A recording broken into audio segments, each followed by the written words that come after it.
Good evening. I'd like to call to order. Are we still getting that echo? I'd like to call to order the March 26, 2015 meeting of the City of Bellingham Planning Commission. And I'd ask everyone to silence all electronic devices right now. That's cell phones, laptops, feedback, things like that. Heather, would you please call the roll? Phyllis McKee. Here. Tom Grinstead. Here. Garrett O'Brien. Here. Holly Taishi. Here. Steve Crooks. Here. Cerise Noah. Here. Jeff Brown. Here. Can we try and resolve the feedback issue? Oh, okay. Is it coming from your mic? Oh. Is it the laptop? It's off. Oh, weird. Okay, sorry. So, I've been told we're on television or we're being taped tonight, so I'm just going to briefly, even though there's only a couple people in the audience, do a brief review of the role of the Planning Commission for anybody watching. So, the Planning Commission is an appointed body by the mayor, and we review legislative actions and quasi-judicial actions, comp plan updates, rezones, specific projects at certain times, which is what we're going to be doing tonight. And we make recommendations. We're not a decision-making body. We hear public comment on topics, and then we make recommendations to the city council or the planning director, other parties. So that's it. Next item on the agenda is approval of previous meetings minutes. We've got two sets of minutes, the February 19th and March 5th. And we need to approve those. If there's any discussion about them, have it now. If not, hear a motion. So move. Second. Okay. It's a motion to approve both sets of minutes. Let's have a vote. I have a question first. Oh, sorry. Tom? Heather, did we get the changes in the 19th? Okay. So that would be the amended minutes. Yeah. Okay. So all in favor? Aye. Opposed? Okay, so minutes are approved. The next thing we'll be doing is a public comment period. This is an opportunity for anyone who's here to talk about anything that's not on our schedule tonight. Tonight's meeting is a public meeting related to a specific project proposal for development of 4 commercial buildings on a 6.2-acre site located at 1240 West Bakerview Road. So if anyone here would like to talk about anything other than that proposal, now is your opportunity. And you can come up to the mic, give us your name and address, and tell us what you think. Thank you.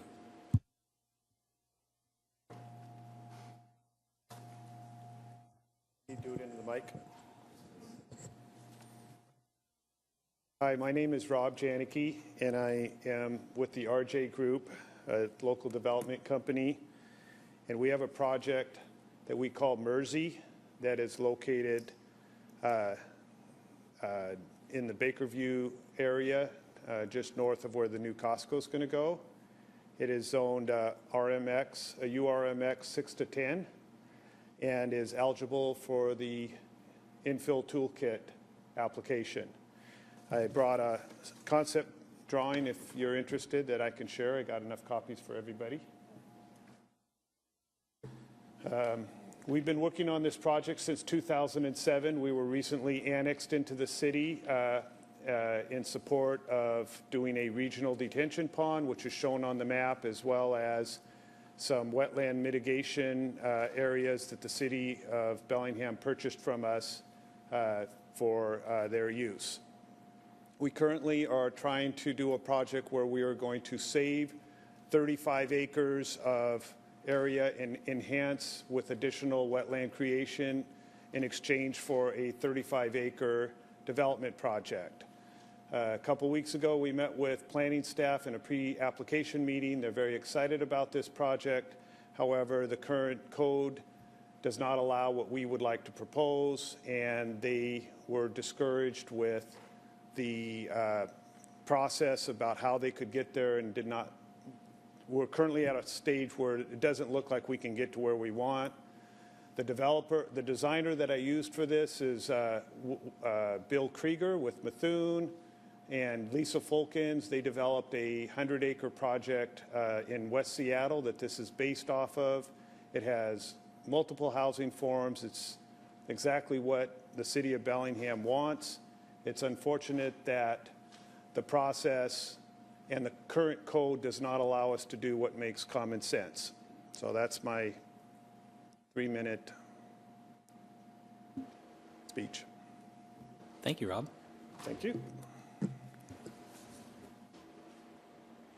Anyone else like to speak?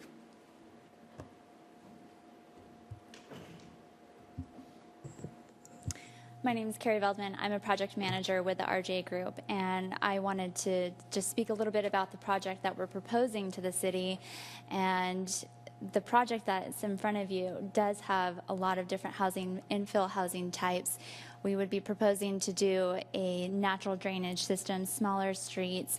It's just adjacent to all of the new development, and we're really excited about it, and we are hoping to gain support through staff and through the commission on different ways that we can make this happen, but we're kind of at this precipice where we don't know how to get there in the time frame that we need, and we're hoping for your support this evening and looking forward to collaborating on ways that we can move it forward, because we do think it's an innovative project, and it's modeled after the High Point development out in West Seattle.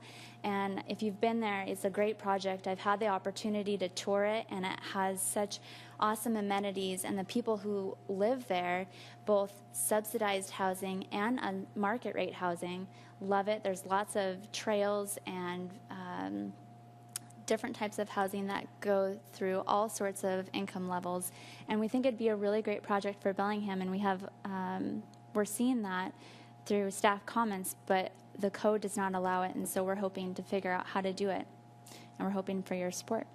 Thank you. Thank you. Okay, so there's no one else who looks like they want to speak.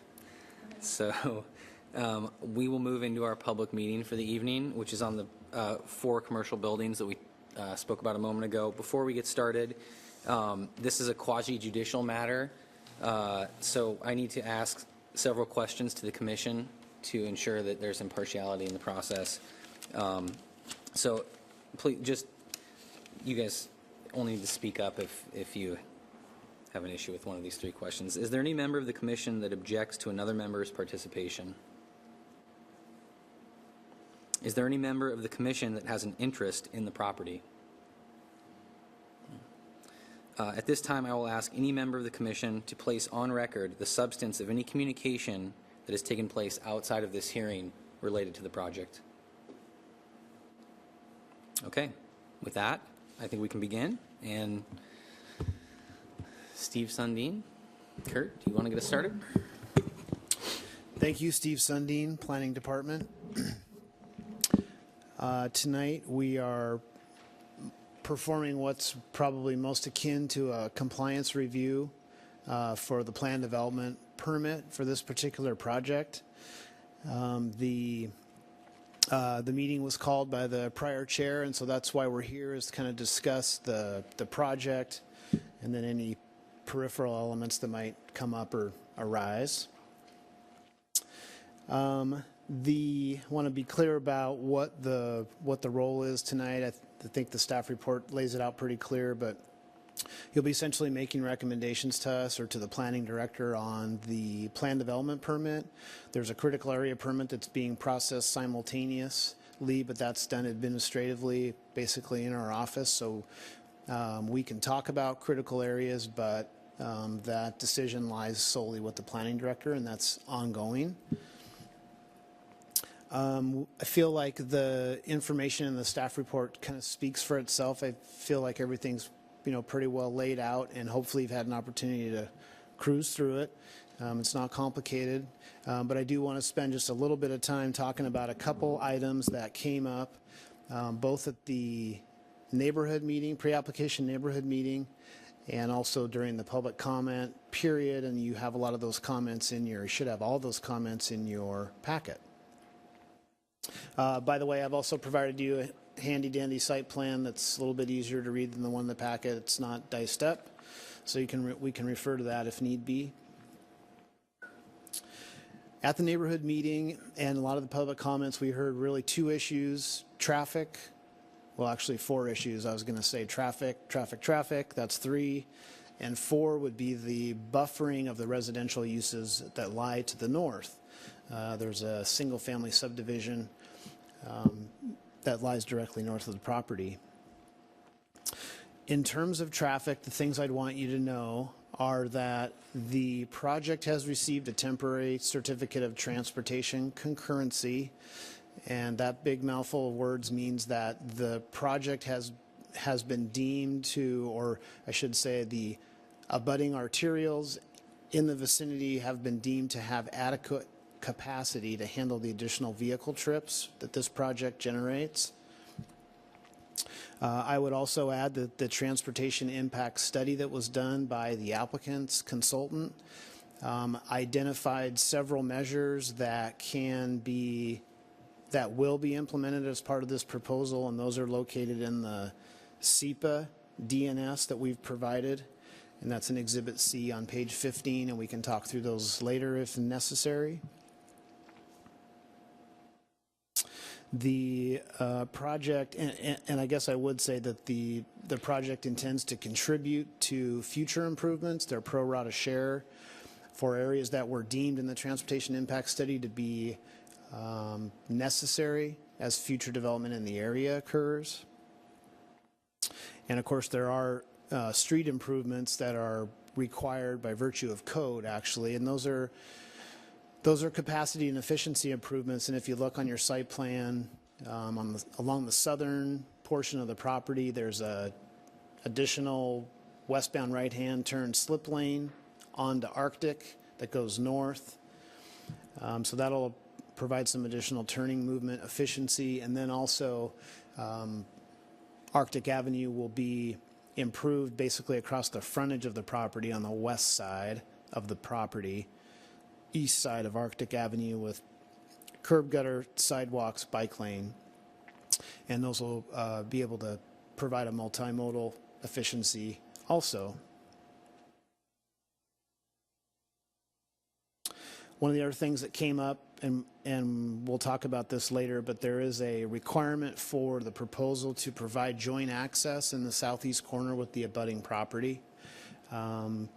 Looking at the site plan, you can see that the access is essentially singular. And we've already had discussions with the applicant about revising that element, and you'll see in the staff report that's one of the things that we asked to be reconciled. The other issue that came up was buffering because of the residential uses to the north. And there's pretty strong comment, if not downright opposition to the project based upon how close it felt to their homes. You'll see that up on top of the page there, Area 12 single-family residential. These people have some very small yards in the back, and they are elevated slightly above the site. But the proposal specifically, and if you looked at the landscape plan on page 26, you get a feel for what the proposed landscaping would be along that north edge. And there's a good mix of coniferous and deciduous trees and some other shrubbery that goes along with that. We've recommended that the applicants make that area slightly wider or deeper. It's currently sitting at about 10 feet, and we've asked to double that so that area can be buffered appropriately.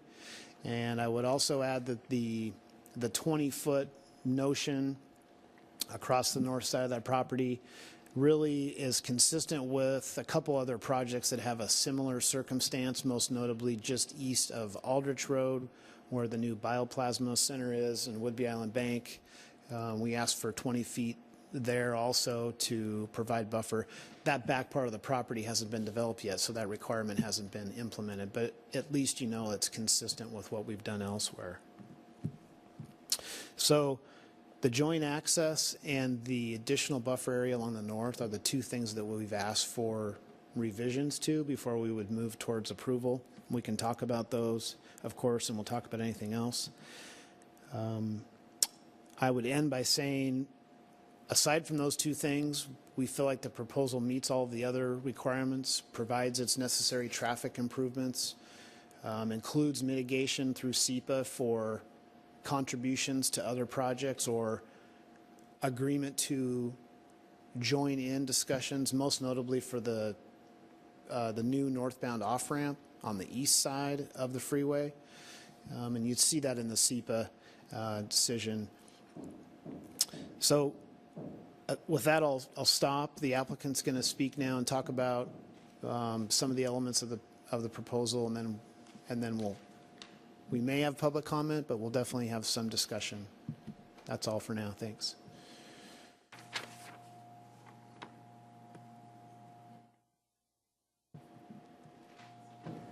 All right. David Siegel.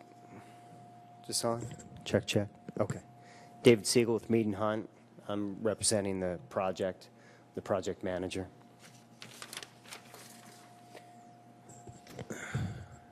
First slide is the landscape plan. Gives the notion of the site plan to itself, 4 retail buildings. And wanted to have the landscape plan up first because I think that's going to be something that we're talking about. And I'm aware of some of the site plan changes, and I've looked at them in a cursory manner, and I think it's more than doable to make modifications to the site plan and meet up with those. So what I'm going to do is I'm going to go through the Meridian neighborhood and the requirements and just a quick discussion on how we meet them, and then also through the code. So start with the housing types. This is obviously retail. Pedestrian connections to the adjacent developments, and there are connections through the roundabout over to Costco. There's connections onto West Bakerview Road that goes down to Fred Meyer, and interior. Between the buildings, there are a number of pedestrian routes. So the pedestrian movements through this property, you can go from one end to the other over to Costco. It's always a joke that who walks to Costco, but it's still connected in case somebody wants to get a hot dog. We'll probably talk a little bit about that more later. Natural features, retention of significant vegetation. There's a lot of site work that's going on here. Costco, Arctic. This is kind of an undulating area, and there's kind of a massive engineering operation that's going to be going on insofar as dirt work, so the possibility to maintain natural areas doesn't present itself very readily. But we have much more landscaping than is necessary, and we plan to supplement that through landscape plannings. And buildings arranged around usable open space. The parking areas interior side are broken up to landscape islands and pedestrian connections, and exterior to the buildings are plaza areas. But more importantly, the buildings, it's not buildings sitting behind a parking lot. The site is laid out to where the 2 front buildings are on West Bakerview and along Arctic Avenue, and the parking is broken up.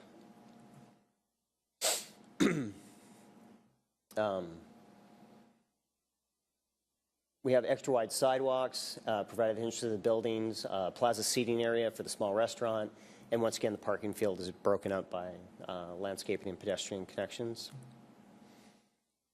Elements of the design guidelines will be implemented into the building design, and that's the design guidelines from the Meridian neighborhood. Obviously, we're at the land use.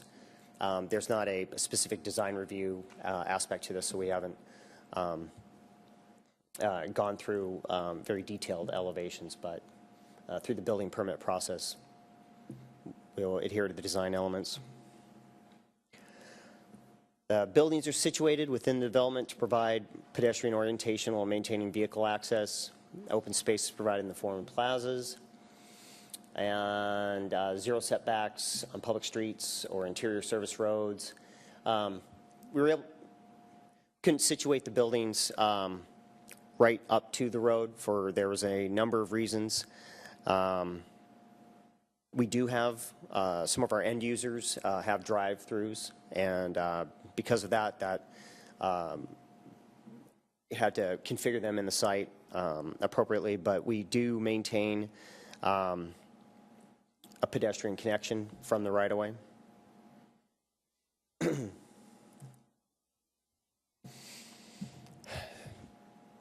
As Steve said, we're probably going to increase the buffer between the residential and our site from where it is now to the 20 feet. I actually have a view analysis that I'll show at the end of this that does provide what the views will be like from people's backyards at the neighborhood meeting. A lot of the residents, they showed up. We had interactive conversations with them. I think as somebody that's in charge of the site plan, I definitely want to do what I can to make sure that their concerns are mitigated and that this project, once it's in, becomes a benefit to their neighborhood.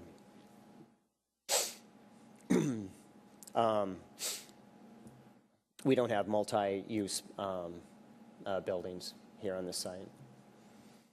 And the sign code will be followed. Okay, the next slides I'm going to kind of blow through. I think it's all in Steve's staff report there, which he does a far better job of explaining in planner speak than an engineer like myself is going to do, which I'll freely admit. So, we have our proposed uses are allowed uses. And we are meeting the size and density requirements. We don't have a building or a store that's over 90,000. Highest building right now is 27 feet. And yards, we meet this. We're set back far enough in excess of that. Parking, we meet the parking requirements. And we also meet that the parking area will not be within 10 feet of any property line.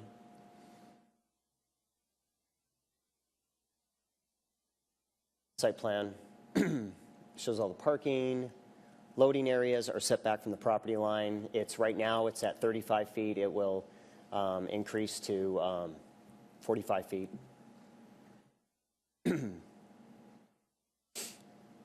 And we provide 27 street trees.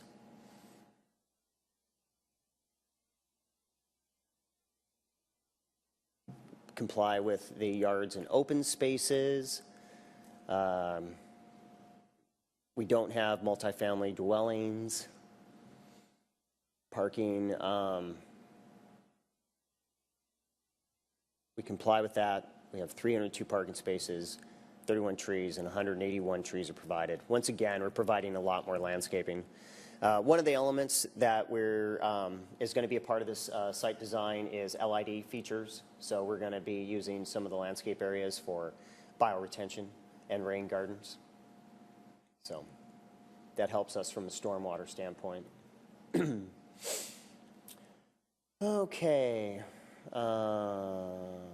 We don't have that. Sign code will be followed. Environment.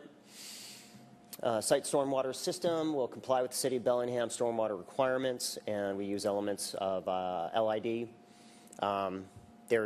We do follow the natural drainage course, so we keep the site draining to where it did before, but that's as much of that element that we can keep.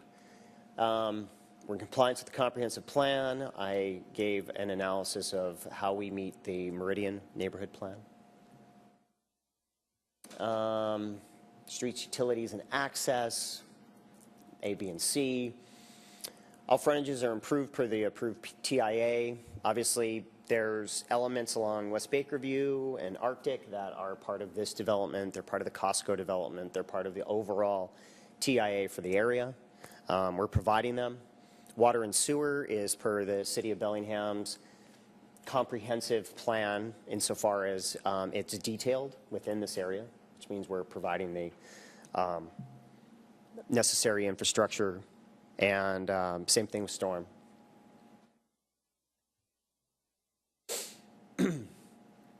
Pedestrian circulation, sidewalks are going in all along the frontage and interior. We have all of the pedestrian connection, and we have the appropriate plaza areas around the buildings and the walkway areas. And there are, I keep calling them plazas, but there are open space areas around the buildings.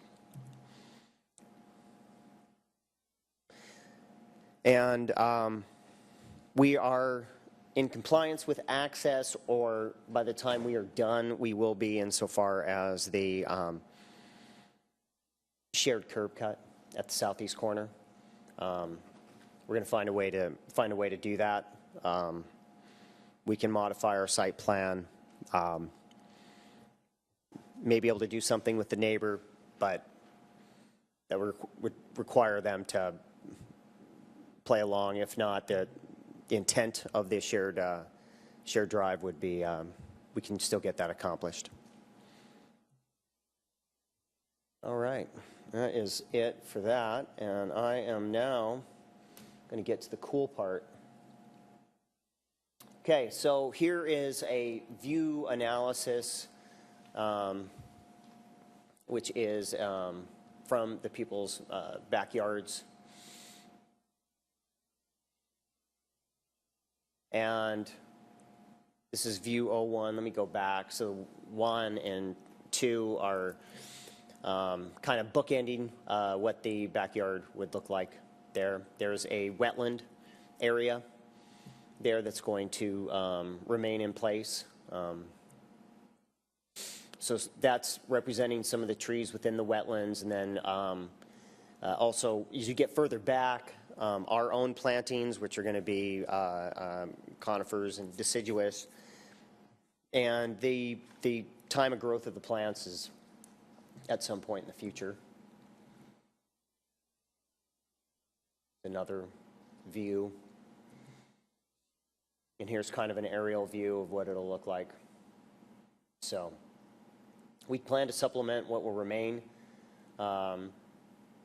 in the area behind the residents' backyards with as thick of a tree planting as we can get in there.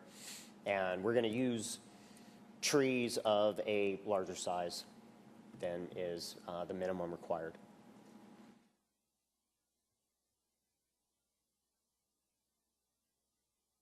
And that's it. So at this point, we can open the discussion.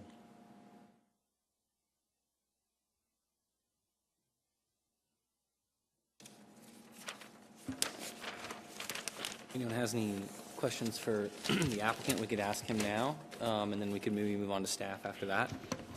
Steve? The driveway, the existing driveway on the plan that we got at the southeast corner, Yes. how wide was it originally proposed? Is that about 35 feet or 40 feet, you know? No, I think it was just 24 feet. And that one has 30 been maybe. asked to redesign, is that correct? Yeah, well, yeah, because the intent is for the driveway cut to split the property line for shared access. So it's kind of a late development, so we're going to have to do some reconfiguring, but just find a way to reconfigure that area. In the landscape drawing, in the existing drawing that we have, what is that eastern buffer existing as shown? Is that 10 feet? The eastern, Yeah, it was mentioned you're going to increase it to 20 feet? that's the northern. Oh, the northern. Okay, Yeah, the eastern buffer would stay where it's at. okay. What is that, about 10 feet? Yeah, it's about 10 feet right now. Okay. Okay, so the northern one, I was looking at it sideways there. How are you going to expand another 10 feet? Are you moving in on the property, or are you moving in a northern direction to expand? No, we're coming south. You're coming south on it. For lack of a better explanation, we're going to just kind of move everything to the south. 10 feet is what we're going to do. And that'll probably happen in conjunction with what modifications we're going to need to make at the southeast corner, get the shared driveway in there. Okay. But it'll be minor, so I'd say that what you're looking at right now is by about 90% of what it will end up.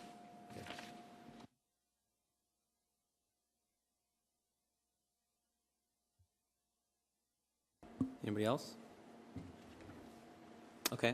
Hey, thank you very much. Okay, thank you. So, questions for staff?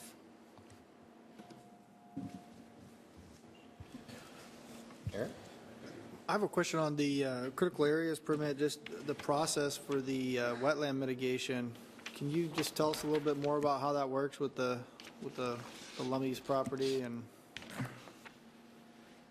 how that whole process works? Yeah, so they've submitted all their information in terms of the critical area report, their bank use plan, and then they go through a process by which they identify how many credits they need, and then go about purchasing those credits. And then once that's finished, then we're able to move forward with our permit. We make sure that that process has completed itself, and they go through a submittal and demonstration of what they've done on the property, either to avoid or minimize or not. And then once that's completed and we get confirmation that that's occurred, then we complete our critical area review, meaning approve a permit, but not until then. Is there any on-site mitigation, or is it all being proposed off-site? It's all being proposed off-site. The applicant is also, I don't know if I have an exhibit showing it. I don't, but the applicant is also proposing to what's called paper fill some of the remaining wetlands that extend off the site. And that's an allowable mechanism. So basically what happens is on site, let's just pretend they're doing 1 acre. There's wetlands that spill over. They pretend that they're going to fill those, and then they mitigate for everything. So essentially the mitigation credit that they buy is for the whole thing. And essentially, or in theory, more mitigation is being done than is necessary. And that's somewhat common. Mitigating property that's not on their parcel, essentially. Right. I'm not as familiar with the process. I'm just curious, when you're doing mitigation, you're purchasing credits, is there improvements to land that's made on the mitigation side, or is it just, how's that work? In this case, Lummi Nation, they accept payment once they go through confirmation on the credits. There's credits assigned based upon the type of wetland category it is, essentially, and then how big. And that's already been done in terms of establishing that number. I lost my train of thought. Can you please repeat what you'd said? I got distracted. I distracted myself. Is there improvements made to the property where they're purchasing the credits? Thank you. How's that work? So what they do is they set aside that land, and the mitigation bank in this case is essentially passive mitigation. In other words, that area is just taken off the development folio that's available, and it's just left as is. There are future phases or certain types of mitigation that occur where there's actually improvements that are being made, but for right now it's passive mitigation, meaning it's just locked down for that. Thank you. Yeah, go ahead. Yeah.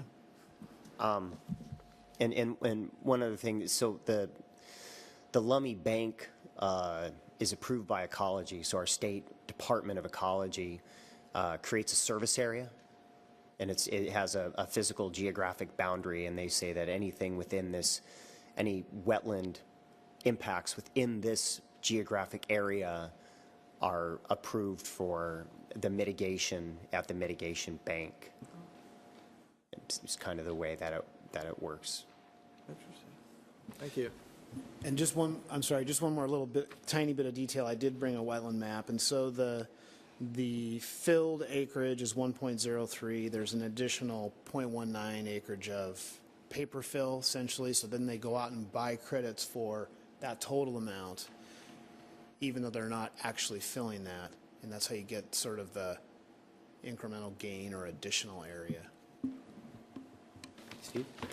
Got a couple questions here. First one to do with that newly created westbound right-hand turn lane going on to Arctic. Has it been, two sides of this, number one, has it been determined what kind of signalization will be involved to let traffic proceed? Will it be free-flowing? Will there be signalization? I'm a little concerned about how deep or lengthwise that lane is. Maybe Mr. Como can help us. I'm worried about queuing of cars backing on to the two lanes of Bakerview, and that we would have restricted traffic going westbound in the two lanes. Well, it's a good question, and the traffic impact study actually looked at that. So the turn lane, the right turn drop lane is what we call it. It's about 240 feet long. That's as long as it can be, because there's a sewer lift station that exists right there. Yeah, I see it. And so that's an impediment. So that's as long as the turn lane can be. The intersection will be completely signalized. That's been all worked out between Costco and the PMF development. The intersection is receiving significant upgrades, and we'll have additional left turn lanes for eastbound traffic onto Arctic as well.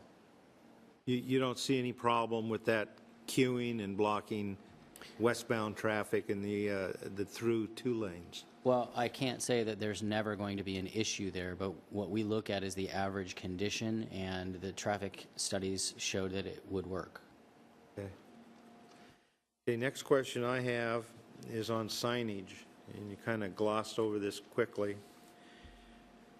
Since there is no Meridian Neighborhood Association, when we propose this, can we add suggestions to the signage part of this package for the director to take a look at? How would we do that? The signage information is laid out in, or I should say on, I just want to go to it so we can look at it. It's on page 11. Right. And it talks about monument signage, where you see that out there right now. It's pretty consistent. It's 10 feet tall, 120 square feet, et cetera. And then there's further restrictions on the size of the letters and logos on the sides of the building. So that's what they have to do.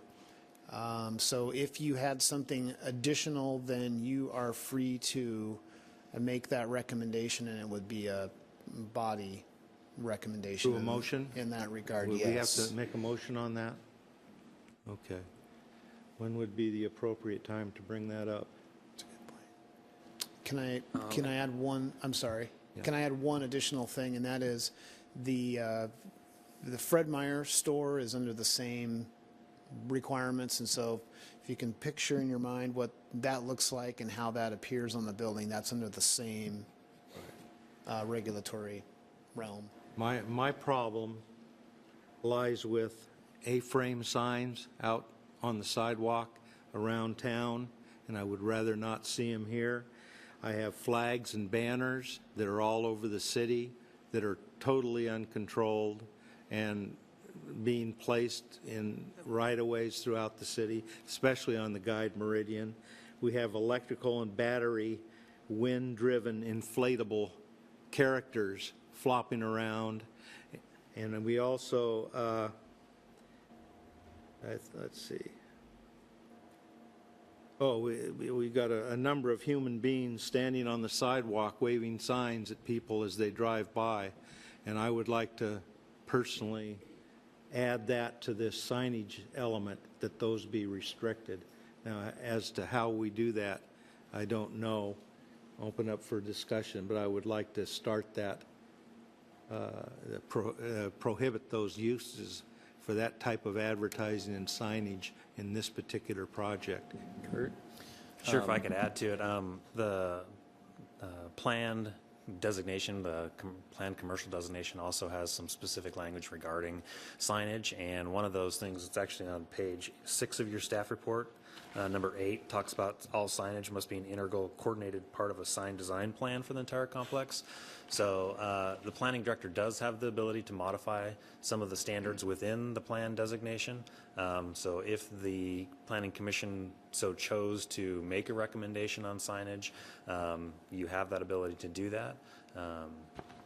Again, it's a recommendation. The planning director would evaluate it with the existing code, what's allowed out there by right, by zoning, as well as any motion that came from the commission tonight.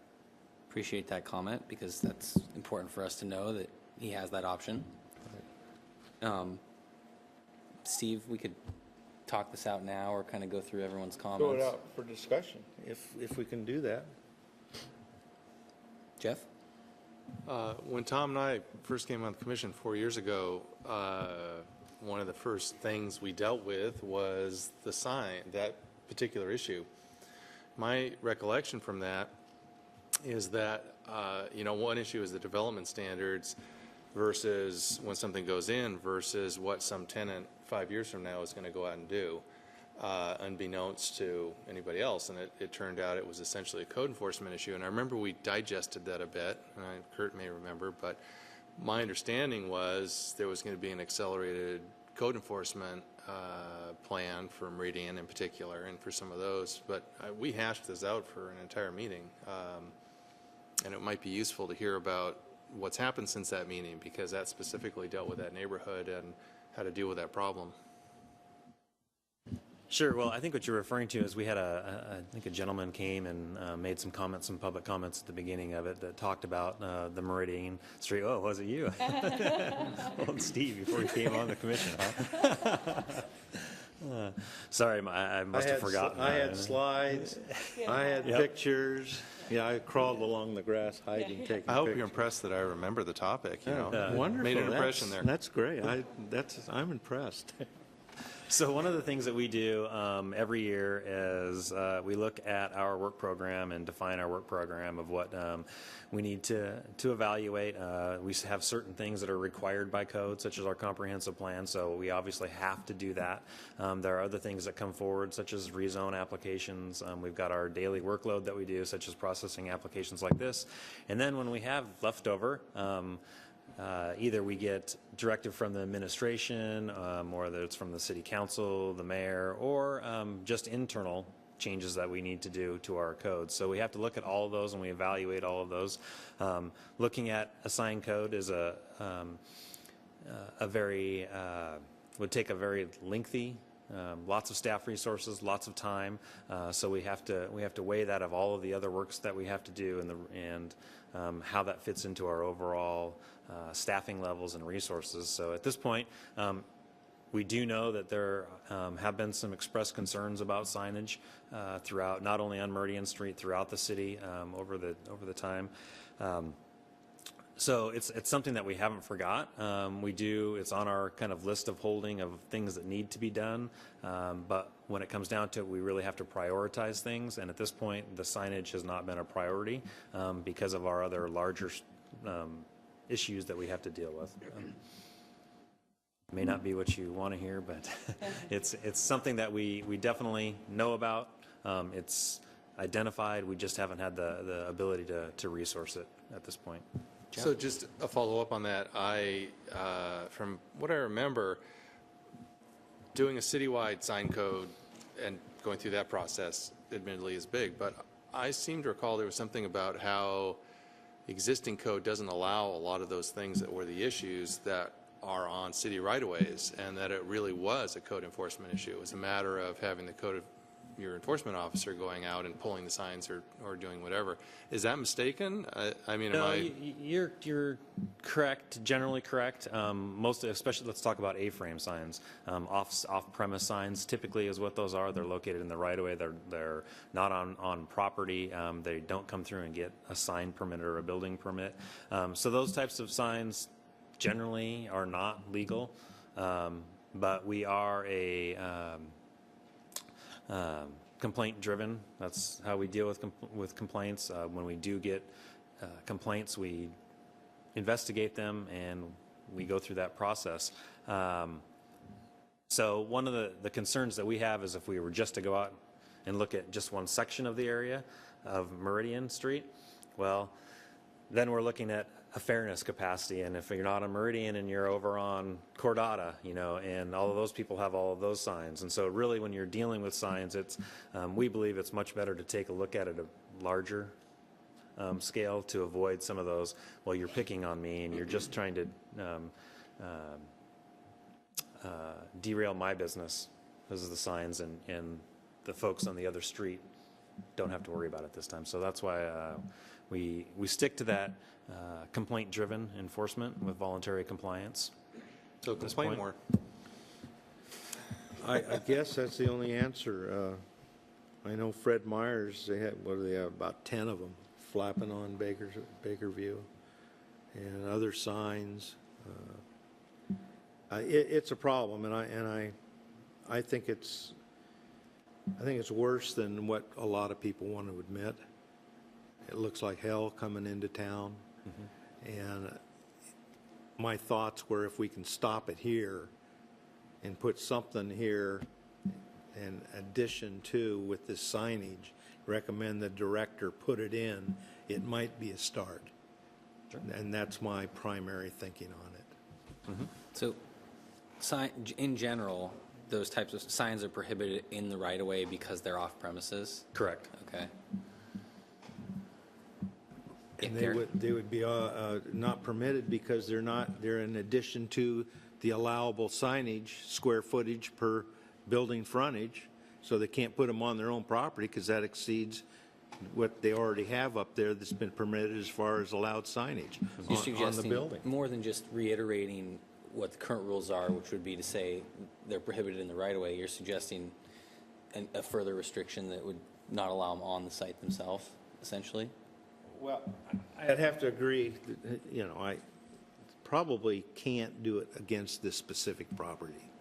It would be very tough, but I would certainly like to put something in there that that emphasizes that these specific things are not permitted by the code, period. Garrett? It's a valid concern. I just think specific to this proposal, putting language in here that, restricts those kinds of signs, it sounds like it's a code enforcement issue, anyway.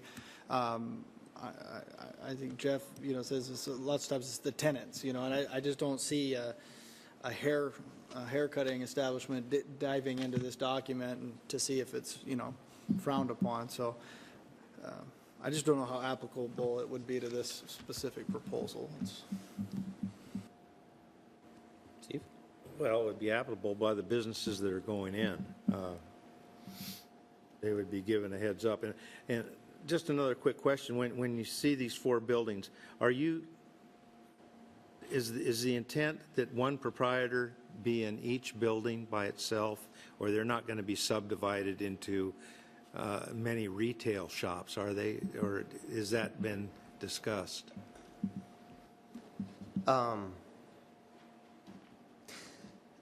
Yeah, these are going to be single users, and the way that they're laid out, the way that the parking and the other things are configured, to be very difficult to kind of split them up. Okay. And so there's a specific type of corporate end user that's going to be in each one of these.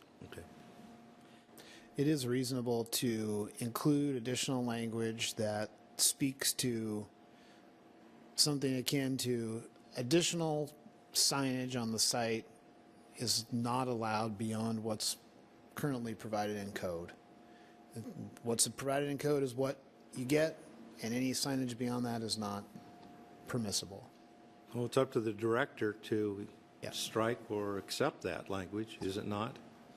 Yep. So It is, and I think that, Steve, the Planning Commission definitely has that ability. I will let you know that the director has placed further restrictions on certain developments in these in situations. Sometimes we add no blinking, flashing lights to be, so I mean, it's not uncommon for us to do these types of things in these situations in the planned commercial. This section of the Meridian neighborhood does have a little bit more than what's typical. It talks about the percentage that's allowed based on walls and things like that. So Meridian, the area does have a little bit more than what we generally have. But again, the director has in the past, when making decisions on other places, limited signages when we're talking about blinking, flashing, the A-frame types signs. So. I'll just leave it up to discussion with the commission. Would you like to make a motion? Yes, I would. I would like to see additional recommendations to our recommendation to the director on this package that would prohibit additional signage to the, I believe it would be the Meridian Design Standard, restricting A-frames, flags and banners, electrical battery-driven, wind, inflatable, people? And human beings waving signs out on the sidewalks. Can I just clarify quickly before we ask for a second? Are you referring to those signs within the right-of-way or on the site in that motion? Across the entire site? Across the entire site, yes. Do I hear a second? I'll give it a second. All right, we have a second. Is there discussion? Phyllis? I would just be a little concerned about restricting this particular development when the people around are not so restricted. I mean, as much as I can agree with the idea, we're just dealing with a single shot here, and everybody else around would not have the same restriction if somebody decided to enforce it. So I'm probably going to vote against that. Sorry. Jeff? I'd encourage you to set a standard or a limit to what that applies to, like within 50 feet of the street or something, because I'd hate for some business at the far end of it that wants to do a little sales promotion or something, and all of a sudden, whatever they were planning on doing, they can't do on their front sidewalk or next to their front door. I mean, to just say it's a blanket thing that applies across the entire site when you're hundreds of feet away from Meridian seems a little bit overbearing. So I don't know if you want a friendly amendment or if there's some way just to deal with the Meridian, the Bakerview issue without just saying a blanket statement against any kind of exterior sign or promotion device or anything across the entire site. Just a thought. Kurt, can I ask a question? These sign regs apply citywide per zone, and then there's specifics in the neighborhoods. But for example, the Fred Meyer across the street, they have a limit on signage that's prescriptive it's in the code, right? There's only so much signage they can do. Correct. And so all those banners are technically illegal that are out on the street in the right of way. And any signage that they put on their property or for their satellite tenants that is above and beyond what the code requires is technically illegal. Is that a fair statement, or out of compliance with the code? Potentially, yes. Yeah. I don't know the plan contract specifically of the Fred Meyer site, but Sure.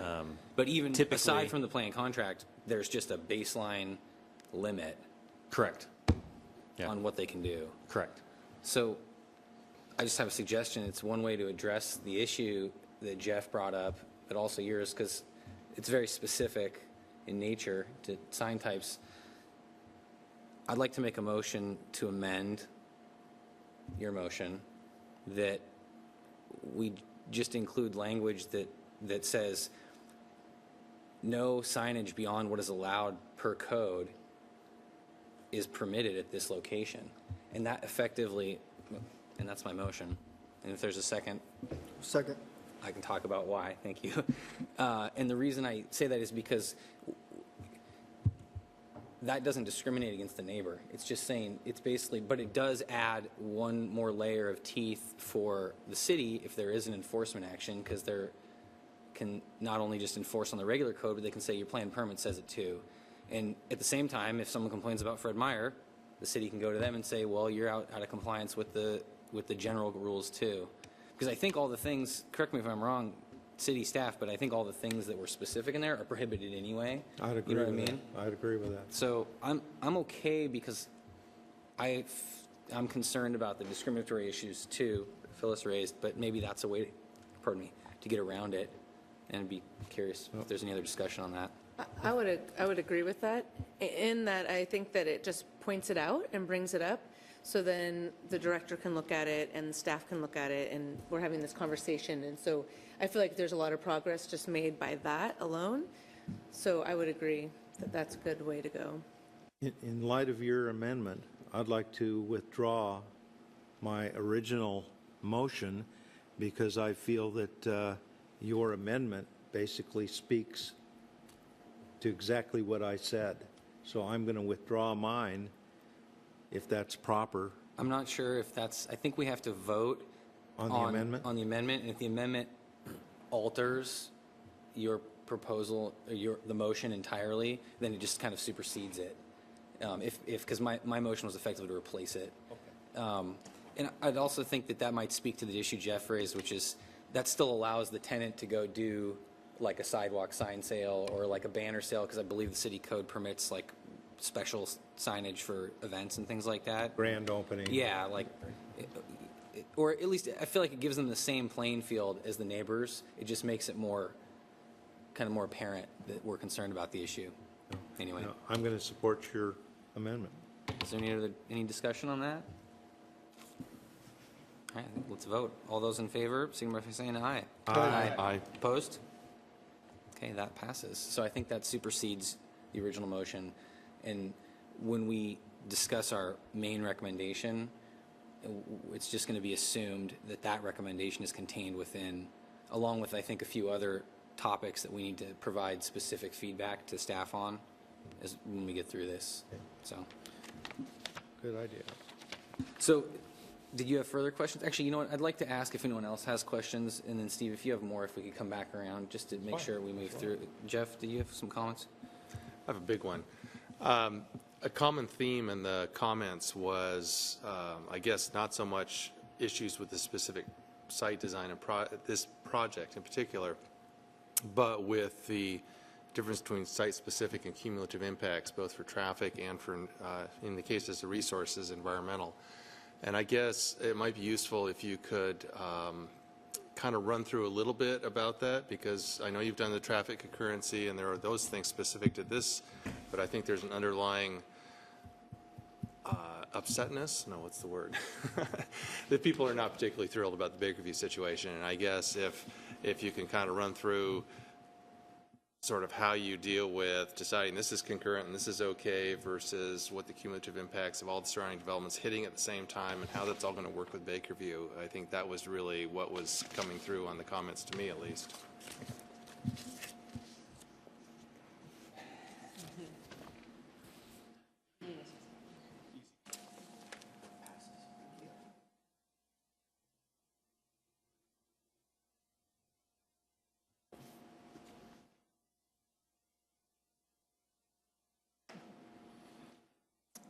Is this the Planning Commission site here?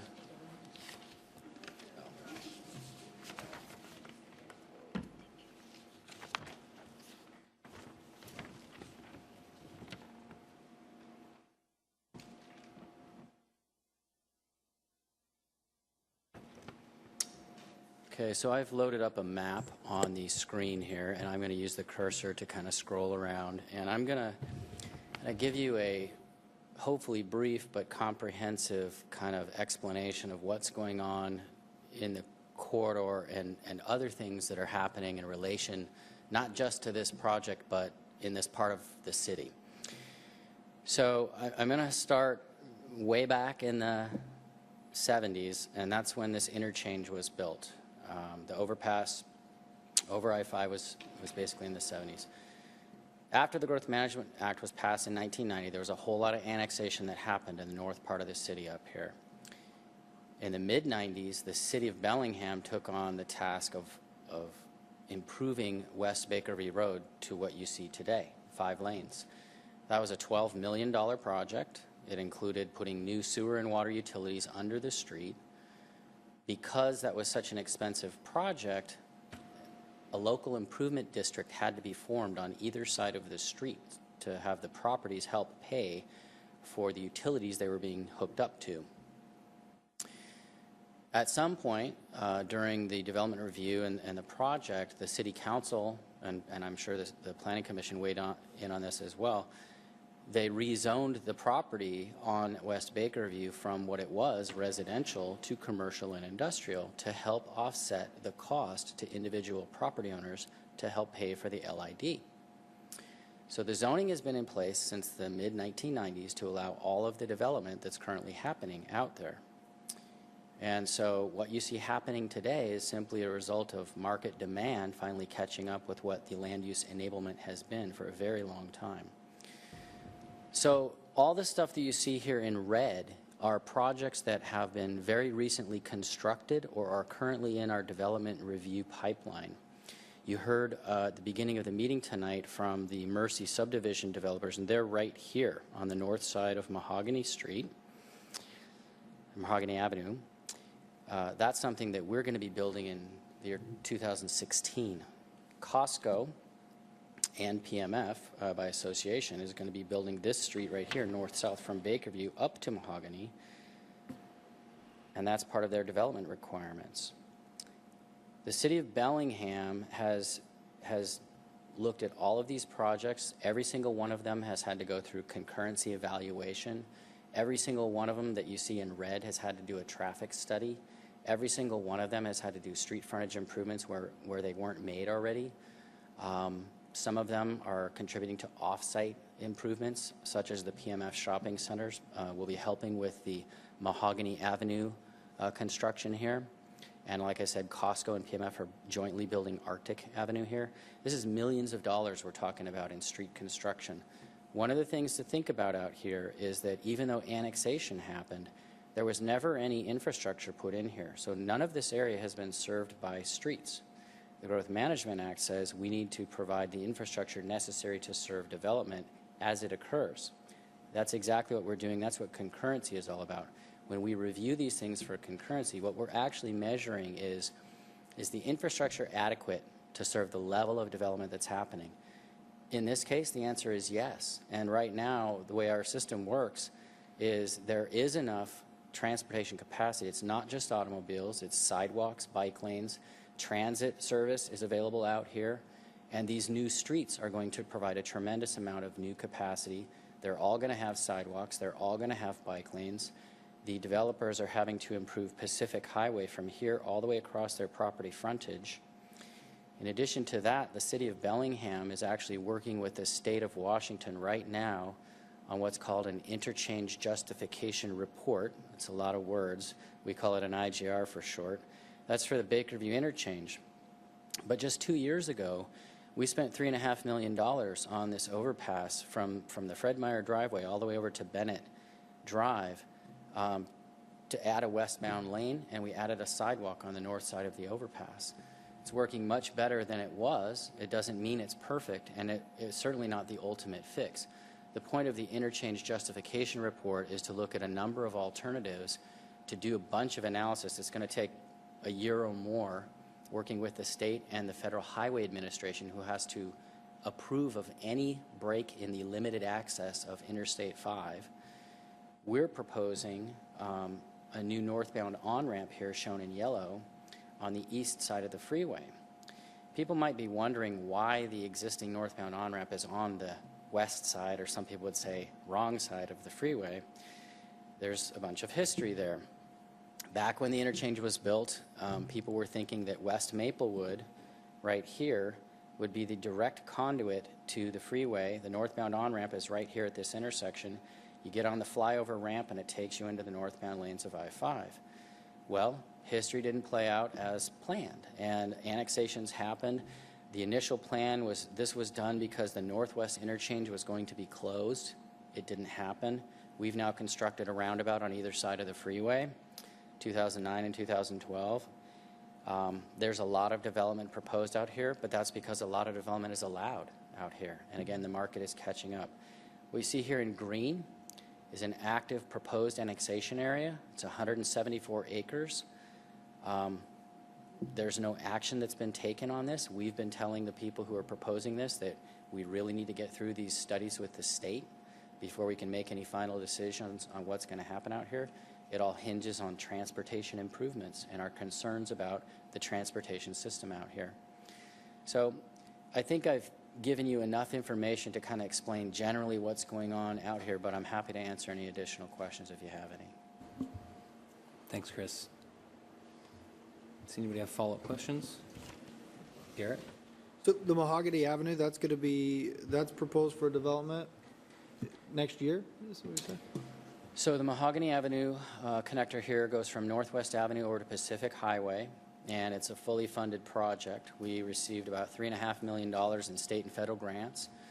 And then, like I said, the developers are helping to fund some of it, and we are intending to build it as quickly as we can in conjunction with the regional stormwater facility right here and the development that is going to take place. As you heard from the applicant earlier tonight, site work is going to start happening out here sometime this year. There's going to be a lot of earthwork going on. The actual site development probably won't happen until next year, and I believe the planned opening for Costco is later in 2016. So our goal is to try to have the street completed and open to the public at the time of opening. Is that a 4-lane road? It's probably going to be a 3-lane section, and that's 1 lane in each direction with a center turn lane. There will be signals more than likely at Northwest and at Arctic. Possibly not a signal at this point at Pacific Highway, but that's all being looked at right now. There's consultants working on the design and engineering aspects of this project. Thank you. Chris? It looks, I just had a couple clarifying questions on this. It looks like Dover is going to dead end, and Arctic's not going to connect into that single-family neighborhood. Is that true? That is true. Arctic is the new name for what was the Dover right-of-way, and I just want to explain that that is a fire department chosen name, as is Mahogany, but it's for 911 reasons. There is a section of Dover here, and they didn't want to have mix-up, so it makes sense. But it is not going to continue and connect to the residential portion of Dover. The site will take access here where the road bends, but there's going to be a roundabout here, as you saw in the site plan earlier tonight. But there will not be vehicular access to the residential area here. Okay. Can you clarify what specific improvements of Arctic are going to be made with this project? I was a little unclear about how much was Costco and how much was this project. So Costco is essentially building this, but because the PMF shopping center site fronts on this section of Arctic, they have street frontage improvement requirements, and so they're working with Costco on the design of the arterial. They're also taking access off of it, so they have an interest in how the street gets built as well. Okay. So what happens if one proceeds, like what happens if this project precedes the Costco development? Is that possible? I believe that Costco is getting close to having building permits. You can correct me if I'm wrong about that. They're ahead of this project in the permitting timeline? The next Okay. one in line is essentially this one over here, which is called PMF West, and you've been talking about this one here tonight. And I can't say which one is going to go first. They're all kind of happening at once, and really all the site work and all the transportation infrastructure is all required regardless. We need to have arterial streets serving this kind of development. Okay, 2 really quick clarifying follow-ups. Mahogany, in the staff report, it made it sound like Pacific Highway is going to be improved from Mahogany all the way down and around, or is it just from the project west boundary of PMF West? The street frontage improvements will be made by Costco and PMF West, and they'll start at West Bakerview here. We made some improvements with our project in 2013. They'll continue the sidewalk across the front of the site all the way through where their property ends right about here. What's shaded in purple here is just showing that there's future development potential, but sidewalks won't be continued there at this point. Till that property develops? Right. Okay, last question is, all of these cumulative traffic studies that say that this is all going to be okay, do any of them do any of them make that conclusion on the basis that the northbound on-ramp's going to be moved, or are they all made on the basis that the on-ramps stay as they are? All of the traffic studies look at the existing conditions and then also forecast future conditions. I do want to say also, though, that the work that we're doing with the state, both on the interchange justification report as well as the corridor study that the state is doing from Bakerview all the way up to Grandview, they all look at all of this development and incorporate that into those studies as well.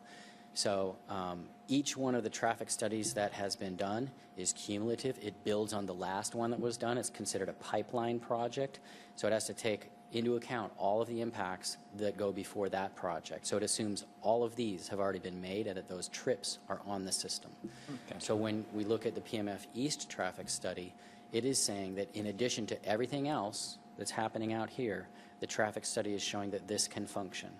Assuming no interchange move. Well, the interchange right now is simply proposed. It's not a funded project. Yeah. I will say that the PMF traffic study actually did look at the northbound on-ramp, and that's great for us because it helps us understand what that might look like. But that's far in the future in terms of looking at whether that's there or not. It's not something that this project requires. It's simply something that would show the system can actually work better if we do something like this. But until we get permission to do it, it's nothing but a concept at this point. Thank you. All right, anybody else? Steve? The existing flyover to northbound I-5, will that exist or will that be removed? What's the proposal for that? Well, I can't tell you what's going to happen at the end of our study. Our proposal is to build a new northbound on-ramp on the east side of the freeway.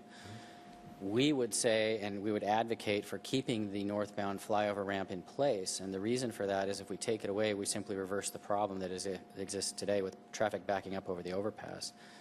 What our proposal would do is add the northbound on-ramp, would bleed a lot of traffic off of the overpass while still allowing northbound access from the airport side. When you've got an international airport over here and all this industrial land with the annexation area proposed, that would help bleed eastbound traffic off from going across.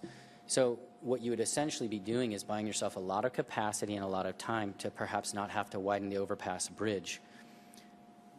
We don't know what this is going to cost. We're taking a guess. An estimate is about $10 million for a northbound on-ramp. Widening the bridge by itself is probably another $8 to $10 million just by itself, in addition to the on-ramp.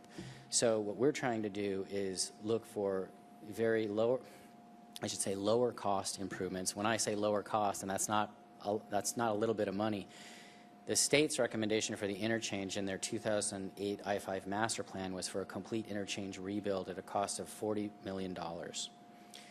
We don't have that kind of money. The state doesn't have that kind of money, so we're looking for other options. Jeff? So just to follow up on that, so it looks like there might be a gap between when Mahogany comes in and the mess at the Bakerview on-ramp isn't really straightened out yet, when there's going to be a lot of load at Slater. And I'm assuming it would be Slater to Pacific Highway down to that, or is it Slater over to Northwest and down? Like where are you envisioning the traffic flow is going to come down? Because I'm thinking once Costco goes in and the two developments on either side, including the one tonight, there could be a couple years of unpleasantness here. And, you know, is that primarily going to be taken up by Slater and really trying to push that and Pacific Highway, or is there some other plan for how to get from here to the future with all their shirts on? Well, as I've mentioned, the traffic studies that have been done show that the system actually works, it functions, and whether there's an opinion as to what it looks like or feels like is not really my issue to comment on. Certainly traffic is going to come from all over the place. In fact, Lower Mainland BC is a big feeder to this area. We can't control which streets they choose to use. Certainly some people will come through this Slater interchange, but recently the city, Ferndale, and the county and DOT just put in these compact roundabouts that have actually fixed the level of service issues at that interchange. In addition to the Bakerview interchange justification report, the Lummi Nation is funding an interchange justification report at the Slater interchange with I-5, and we're all working together on that. And as I mentioned, the state is doing a corridor study from Bakerview all the way up to Grandview through Ferndale. So they're looking at all of the interchanges along I-5. And it's true that there will be a gap of time in terms of when some of this stuff is done. Our job is to ask the question, if this development happens and if there's vehicle trips coming on off the site, will the system work? And the answer is yes. Any other comments? Garrett? Chris, you may not, it's not necessarily traffic, but the regional stormwater facility, this is proposed to be constructed to treat the stormwater from all these developments that are proposed here. Not really. It's primarily Costco, but some of the PMF site may be treated there as well. I think Steve might actually have more information about that than I do. All I can tell you is that we will be building that this summer. Is there future capacity there for other developments? You know, like there's this home proposed subdivision. Would they have any capacity there for that? The stormwater wetland regional facility is expected to be able to handle about 80 acres, 75, 80 acres of impervious area. The basin includes, the service basin is what it's called, includes darn near all the Costco site. The majority, if not all, of PMF West. PMF East, no, because it's in a different drainage. It flows south. It's in the Squalkin Basin. Mahogany Avenue is part of that service area. And some, I'm not sure what the percentage is, but of the 440 home subdivision, which was spoken about earlier, there's a portion of that that's also within the service area. It's first come, first served, so right now Costco's first in line. But 75, 80 acres of that area essentially can be treated in that facility. So is that limited by, you know, you say 85 acres, is that limited by the footprint of the land that's been acquired? Could that be bigger? Has that been looked at? The pond has been designed to be basically the maximum size to handle the maximum amount, which is somewhere in that range, 75, 80 acres. So yes, and it assumes, you know, essentially I'm not as familiar with the mechanics of the payment for pro rata share, but it basically amounts to how many square feet or acres are you imperving, and then what's the cost per square foot, so that we have, in the end, we have full cost recovery for the regional facility. Those are through stormwater impact fees for the cost? Essentially, yes. Essentially, yes. Those are your stormwater impact fees. Thanks, Steve. Mm-hmm. Anyone else? Tom? Yeah, I'd like to make a comment. I was hoping out of this meeting that the city would be able to tell the general public who filled the seats here that, in fact, we are trying to do planning more than a piecemeal basis. Now, we've heard from Chris about the traffic and the regional stormwater thing, you know, tends to emphasize this more broad-scoped planning emphasis that I think we all should take. We want to keep Bellingham as nice as possible. Unfortunately, we can't put barbed wire and guards at city limits to keep new people out. So we got to plan for new people coming.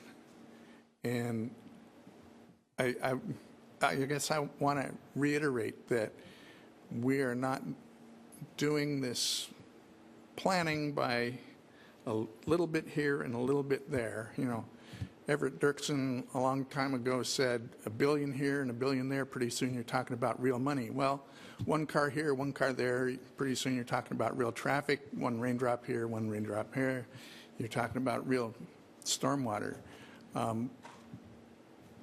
just want to emphasize that I take it, my responsibility as commissioner is not only to look at little projects like this, but a more encompassing view. And I want to say that I think, generally speaking, that the city staff is doing that. And thanks. Thank you, Tom. Okay. Yeah, Steve? Yeah, I just wanted to thank Chris for this West Bakerview area map that you developed. It's really helpful in looking at this entire area. Thank you very much. You're welcome. Phyllis? With all that said, I'm looking at what Rob Janicki was talking about with the 440 home subdivision, and I understand in just a casual conversation that there were some issues with timing, but I'm really open to looking at creative design potential, and I'd want to make sure that we allowed that or even encouraged it. And I don't know exactly what's in the way with the timing constraints on coming forth with that, but is there a way of smoothing that over? Sure. We are actively working with the applicant on a way forward. As they both mentioned tonight, our codes, the way that they're written, may not allow for the type of development that they want to do. So it's highly likely, dependent upon when they submit for certain applications, that we may be coming forward with some sort of code change associated with that and other areas as well. So. Good. Okay. So we need to make a recommendation to the planning director tonight on the consistency of this project with the plan development regulations that are applicable. And there's two specific recommendations that staff has asked us to look at. And there's also general consistency with the code 2038-020C, which is the plan commercial code. So I'd like to suggest that we talk just for a minute, because it seems like we've all kind of addressed all of our particular thoughts and issues. And then we talk about those two specific issues and then try and get through those and make motions on those two specific issues so that we can incorporate those into our general motion at the end. And then after that, we can maybe have a brief discussion about the overall idea. But I have some thoughts about how to handle that. But if it's okay with the commission, Steve, looks like you want to say something? I do. Point of order. Yes. Can you make sure to open the public comment period and close the public comment period for this particular thing? I know there's so two people have spoken earlier on a different topic, but open just to cover that base. And actually, this is a public meeting, so we are not obligated to have public comment, but we will offer the public the opportunity to have a chance to comment on this. And I think that's a good idea. Unfortunately, no one's here to comment on it. So unless, well, geez. That's why I suggested it. Don't want to assume anything. So if anyone would like to comment on this, I guess we should give them the opportunity at this time. And it's just like the other public comment. You'd like to come up, state your name, give us your thoughts for a few minutes about this project if you're interested. No? Okay. So thanks for reminding me. So now we're going to close the public comment opportunity on this. So just to the two specific recommendations that staff had, and they're underlined. One of them is on page 5. It's regarding the retaining wall. Do you want to talk more about these specifically, or you just want us to get into it? The report speaks for itself, so you can go ahead and get into it, and I'm here for questions, answers, I mean. Okay, so I'd like to ask the commission if there's any comments on this or motions or anything of the sort. Oh, my question is, first, approximately how high is this thing? And secondly, if it moves 10 feet, is it going to get higher or lower?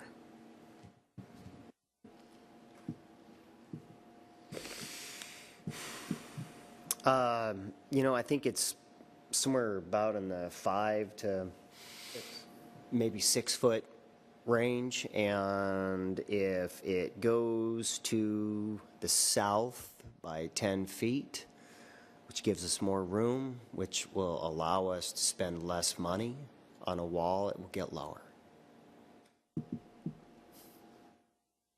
But in general, we will be making every attempt to keep that landscape area higher, and that's going to be part of our buffering to the residential zone. Steve? The code says 20 feet. They have it at 10, and you're asking them to put it at 20. Wouldn't a request to have a 10-foot setback require a variance from the code, or does the plan designation give them the flexibility to ask for that without a variance? There's flexibility there. I think that we were more concerned about being consistent with what we've done elsewhere and addressing concerns that we heard through public comment and through at the neighborhood meeting.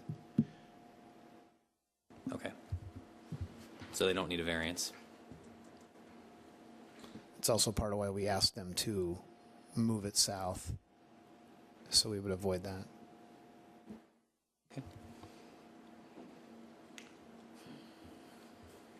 Phyllis? Just out of curiosity then, how much land would be owned by the project to the north of the retaining wall? I mean, is this 10 feet, 20 feet would be? The retaining wall, I take it, is going to stay on. In other words, you're not shifting lot lines. No, we're not. No. So how much property would be owned north of the retaining wall? 20 feet. 20 feet. Thank you. Well, I'll move to recommend approval or support of the staff recommendation from increasing to 20 foot, moving it 10 feet to the south. I'll second. Okay, we have a motion to support the staff recommendation to move the wall to the 20-foot setback, and it's been seconded. Is there any further discussion? Okay, let's have a vote on that. All those in favor? Aye. Aye. Opposed? Okay, so that passes unanimously, and again, we'll just make the assumption that our final motion on this incorporates these motions as a single recommendation to the planning director. So the second one that staff requested specifically was the site plan, page 9, and it was regarding the joint access in the southeast corner. And the recommendation is that the site plan should be revised to meet this requirement. Again, do you want to make any comment about that, Steve? Okay. Anybody from the applicant would like to say something? Yeah?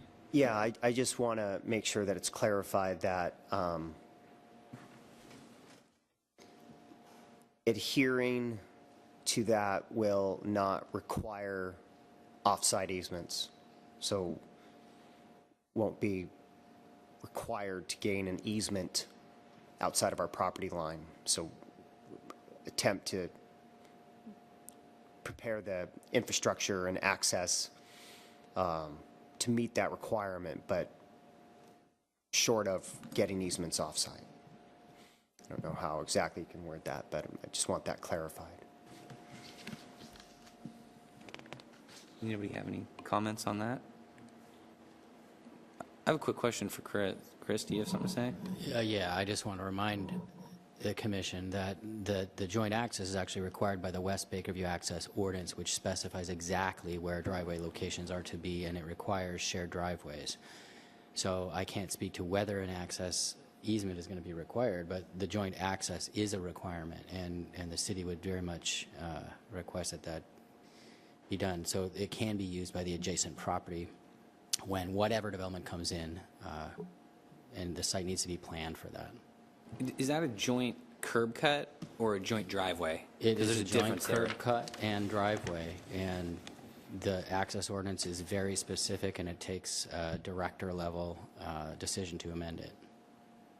So I'm just trying to understand how that works. So half of the driveway gets built on this property and half of the driveway gets built on the neighbor's property? Well, it's impossible to know when something's going to happen on the adjacent property, but it cannot preclude that from becoming a shared use driveway. So I can't say whether they're going to have to get an easement for that to happen or not, but the driveway location is very specific and it's mapped in the ordinance. So you could build a full driveway on your own property, but you say you couldn't build it, say, with like a 4-foot retaining wall on one side that would make it impossible for the neighbor to tie into it? When somebody came in, it would have to be used as a joint access. Gotcha.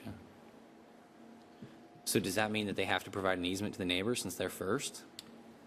I don't know how that's going to work. Can you force They me? may well have to work with the adjacent property owner to make it function. Okay. So it sounds kind of scary. I mean, you don't get the easement now, and then the neighbor comes in, and the neighbor's going to be going to these guys and saying, well, we need an easement, and if we don't condition that now, how do we guarantee that these guys give the neighbors an easement to use it if we let them build it here? The timing is perhaps challenging, but this ordinance has been in place since 1998. Yeah. And it's not news to anybody. It's how every development has proceeded along the Bakerview corridor. I'm just curious if there's a way to force that issue now. And it's very typical of the other developments that you see along Bakerview. As Chris mentioned, the access management plan has been in place for quite some time, so it's nothing new to us. Typically, we try to get the two property owners to talk up front about things, but that doesn't always work. So we just have to make sure that we plan for it so that it doesn't preclude it in the future.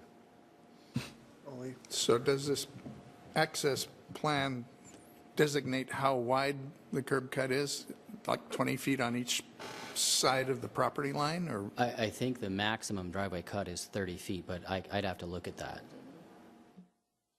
I think it's 30. Garrett? So as it's proposed right now, the access could shift to the north, I suppose, is what the applicant is stating is would require an easement that they would grant to the benefit of the neighboring property owner. Does this change your site design? Well, it would change the site design. In my recollection of the code, I think it mentioned that you needed to have agreement between property owners. We're more than willing to provide easements to the adjacent property owner, but we do not have the ability to condemn property as a private entity. So the adjacent property owner is not obligated to give us an easement. So that's why I just wanted to specify that. That could. Jeff? So I don't know the specifics, and I don't want to go too far into the weeds here, but it seems that you might have a situation where the adjacent property owner just has it as a holding property, doesn't want to put a dime into it, doesn't want to talk with anybody, and it's just sitting there. Is there a way that this can get worded so that there's a desire to do the joint easement and to coordinate it, but that if that doesn't come to pass, that this doesn't have to come right back here because it's a significant change? You know, that we could word it so that that's a preference and it's gone through this process once, and if it doesn't work that way, it can work another way? Or are we just basically accepting what's here and the recommendation? I think you could also look at it as, it is a requirement to comply with the access ordinance, and you could simply leave it at that. There is appeal procedures, and if they can show a hardship, that can be reviewed. Yeah. Really, I want you to understand the point of the access ordinance. Everybody's concerned about traffic. It's to limit the driveway cuts on an arterial street. It's very important for safety. So that's why it was created in the first place. Thanks, Chris. Okay, if there's a appeal procedure I think it's all taken care of. Close. Just one question, Chris.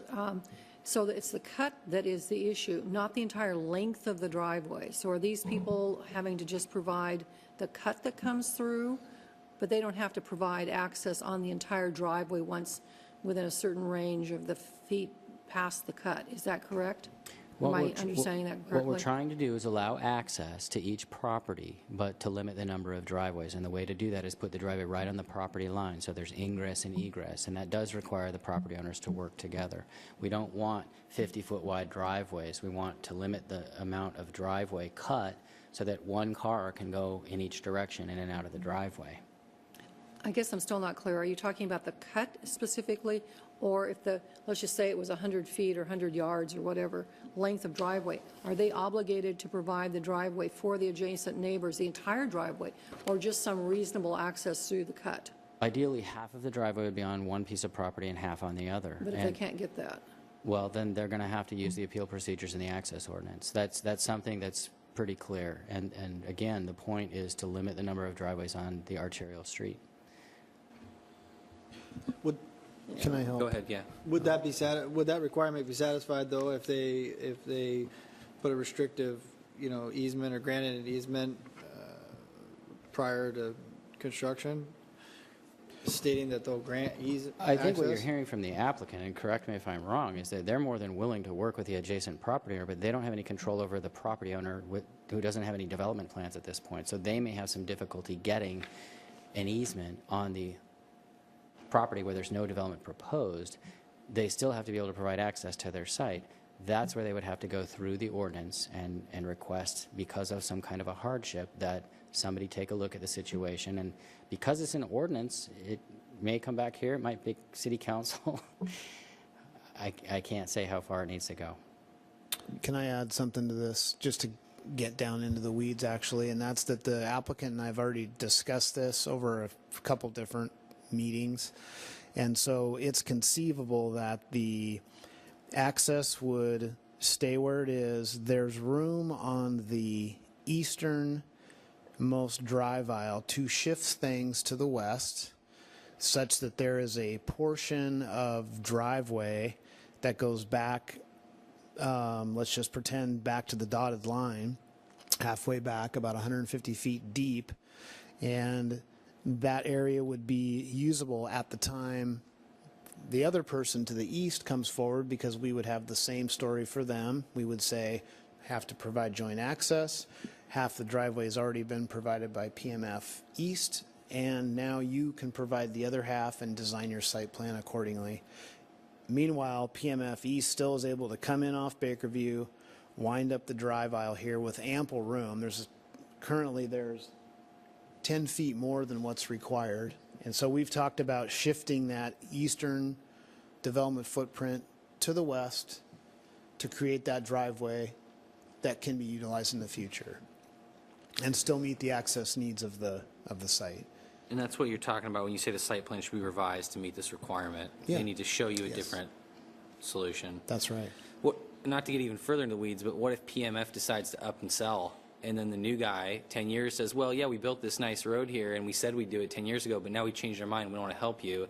And then we're stuck in a situation where the new guy, the neighbor's appealing, and we got two driveways right next to each other, which is exactly what we don't want. Is there any way to, it's like goes against all my core, but is there a way to require them to, in the plan permit, to provide that easement now or something? I mean, I see if they're gonna show it on their plan, right, and they're gonna design their site for it, why not just grant the easement so that protects us from them changing their mind down the road and getting stuck in a really nasty situation and hurting our traffic circulation that's very important.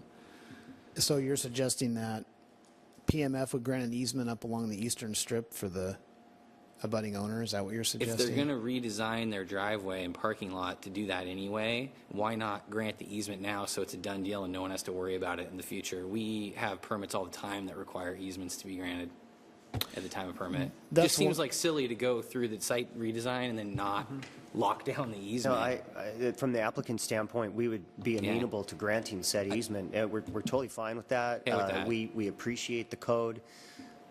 Just on our end, I have no idea. There's been no negotiation started with that adjacent owner. We have no idea of their timelines. And obviously, as everything's been spoken of tonight, the timing of all of these is a really big deal. And so on our end, we just don't, we're willing to do whatever it is we can do within our control, obviously, understand it. But on the same token, we would appreciate not being held to having to get an easement from a third party. appreciate that comment, and I agree completely that I don't like the idea of forcing you to ask the neighbor for anything, but I also don't like the idea of forcing the neighbor to ask you 10 years from now. They won't have to. Yeah, so I mean, if you're, I would add as another option, the planned zone gives us some latitude, and so it's conceivable that we would have a purpose and intent statement in this section that talks about the curb cut and the West Bakerview Management Plan and the driveway, and the site's been revised accordingly to achieve this objective at a time when the property owner to the east comes on board. And so then it's at least documented that, hey, PMF East revised their site plan, and they've done it in order to meet the objective of the ordinance. So that could work. Just a question, Chris. Would this have to be granted without cost? In other words, or is it they have to grant an easement, but could they charge for it? No. Okay, got it. So is there a way around the curb cut requirement splitting the property line without having to go through appeal if they were to grant an easement? So what we're talking about is still just shifting this, the curb cut stays where it stays. yeah. Straddling the property line, 30 feet max, so 15 feet on each side. Then they'd have to reconfigure their site design to have 15 feet of access on their property. So, I mean, I think what we're trying to do here is we're trying to plan for the future in the context of what the management plan looks at. And like I mentioned earlier, all the way down Bakerview, the developments that have occurred, we've dealt with these types of issues before. So in this case, the applicant appears to be amenable to granting an easement to that property to the east. So what we could do is we could set it up in a manner that when the property to the east does come to be developed, we can look at the management plan and say, it's supposed to be a consolidated access here. We've got a property owner that's already granted an easement to allow that. Let's work with it in those confines. So that's typically what we do in these cases. So, and it appears that the applicant is amenable to doing that. So, Jeff? So what do you actually need from us? I guess, there's been a discussion, there's been not really negotiation, but agreement and sort of some discussion there about what will go into the plan. How much of that needs to be reflected in a resolution or motion versus just, we've seen the discussion here, you guys are moving forward? I guess I don't know what we would say in a motion that wouldn't pin you down in further discussions unnecessarily. If it were me, I would make a motion that echoes what it says on page 9, make a motion to revise the site plan to meet the requirement. And then its intent is clear, but it's how you get there is open-ended for further discussion between the city and the applicant. Teed it up for you. I don't think we're going to solve this, all the details of this site design tonight. So I make a motion to support the recommendation to revise the site design to meet the requirement. Second. Okay, we have a motion and a second to support the staff recommendation to revise the site plan to meet the joint access requirement. Is there any further discussion? Okay, let's have a vote. All those in favor? Aye. Opposed? Okay, that's supported as well. So those are the two specific items that staff requested. I think really our job is just to decide if the project is consistent with all of these listed criteria in the staff report from 2038-020C. There's 12 of them, and staff responded to each one, and we've discussed a lot of them that we had questions on. There's some specific conditions that staff proposes. So I'd just like to say that if there's any more discussion, we could entertain it now, or we can entertain a motion regarding this. One last thing, and that's Yes. that there was the recommendation about signage as well, so there's 3 total. You're right. There's also motion we made earlier regarding signage.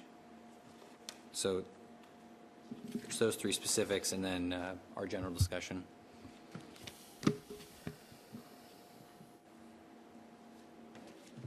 Well, what is the form of the motion? Would the form of the motion be accepting and approving staff recommendations, including the three previous motions, incorporating the three previous motions made? Is that the form of what you want? Yeah, and I mean, there's no findings of fact, so I think, moved. yeah. Second.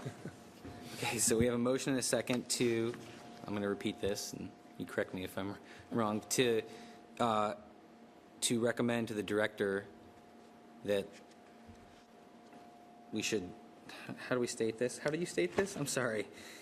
We would accept staff recommendations or recommend staff recommendations, whichever it is, including the preceding three motions, incorporating the preceding three motions. So, yeah, the motion is to recommend to the planning director that we accept all of the staff recommendations, including the three previous motions.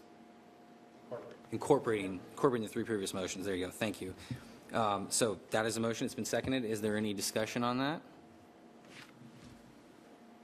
Okay, well, I think we've gone through a pretty detailed review of this, actually, and I'm glad Tom brought it forward because it is important to look at this regional impact in the area, and I think we should have a vote. So all those in favor, signify by saying aye. Aye. Opposed? So there we go, 7-0. And I think that's going to conclude the public meeting, and appreciate the applicant's presentation. And we'll move into the next item on the agenda. Thank you. And the next item is old and new business. And we don't have any. We've got lots of new business, but we're not going to talk about it right now. And then, Kurt, you mentioned wanting to talk about one item.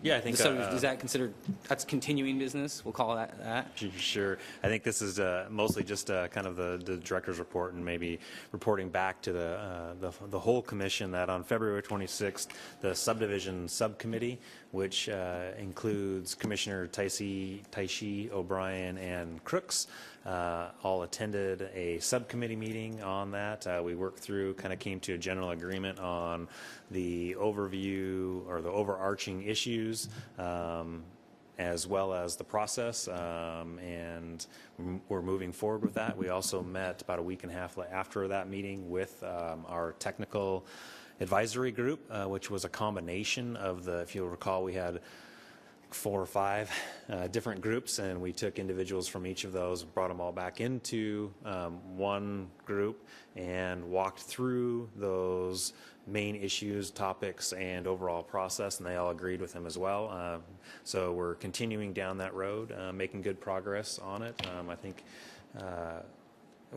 it's going to be a good product when we get out there. We've got all those issues identified, and now it's just crafting ways to meet them. We do have April 16th is a tentative scheduled meeting. We're still trying to refine a few things.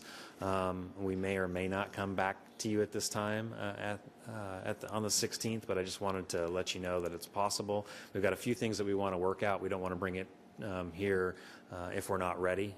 So as we've mentioned, we want to take our time with the subdivision ordinance update and make sure that we get it right. So tentatively the 16th, we'll let you know as soon as we can, though. Beyond that, that's all I had at this point. Thanks, Kurt. And Jeff, yeah? I heard mention at the comp plan that there had been a tentative date scheduled for the joint City Council Planning Commission meeting. Did you mention that last meeting? Did I miss that? You talked about that date? I wasn't here. April. Yes, tentatively April 23rd is when that meeting would be scheduled. And Yeah, the subject has been revised. It is now on urban growth areas. It's not going to be on the UDAs like it was proposed at the meeting. Who decided that? Not I. I think it was a joint discussion from Mr. Alcutt and the planning committee from City Council. There were some legal concerns there, and they decided to talk about the UGA instead. I think sorry. Oh, the UGA is in the context of the comp plan update, or just? Yes. I think the thing they're running into is the ADU is an ordinance, and it's not a, you know, a legislative, you know, it's not a comp plan amendment or something, and there was some potential conflict of collaboration on an ordinance prior to it going to city council to be voted on. That was my understanding. Well, I'm very disappointed because it would seem to me that there could be a general policy discussion of overarching goals and objectives and such without getting too much into the details of an ordinance. Agreed. Are you talking about the ADU? Yeah. Yeah. Yeah. Yeah, They and just, they weren't clear about it, so. Well, maybe we'll get some more feedback. And just quickly on the subdivision ordinance, so these guys made me the chair of our subcommittee. So just briefly, for the benefit of our fellow commissioners, I thought it was a really good meeting. We had a lot of public, actually, that came, and there was probably 10 or 12 people sitting around the room watching us talk. And we talked a lot about the time frame, and we agreed that they were going to, we kind of talked about what we were going to talk about, like, which is what we kind of were presented with in the first meeting. And then staff was going to go back and talk about what we should talk about with technical groups. And now that that's kind of been said, it sounds like they're going to come back and give us more information. So we're moving really slowly, and I think the full commission is going to get an opportunity to have a meeting on this as well, not just the subcommittee, where we get to kind of talk about some of these ideas. At least that's what I took from the flow chart. Correct me if I'm wrong. So it's been, we all felt like it was a pretty good start, but our hope is that we get everybody to get a chance to talk about this too as a group. And I think that's how it was laid out, that Kathy Bell and the staff were laid it out. So is that probably the meeting you're talking about coming up? Yep. All of us? Yeah, okay. So then we'll get a chance to kind of mull it over as a group again, and then it'll go back to the subcommittee to talk about implementation strategies, like how, okay, now that we've agreed on what we want to do, how do we implement that? And I think that's going to come back to the full body too. So everybody's going to get a chance to kind of get involved again, which is going to be, I think, really valuable.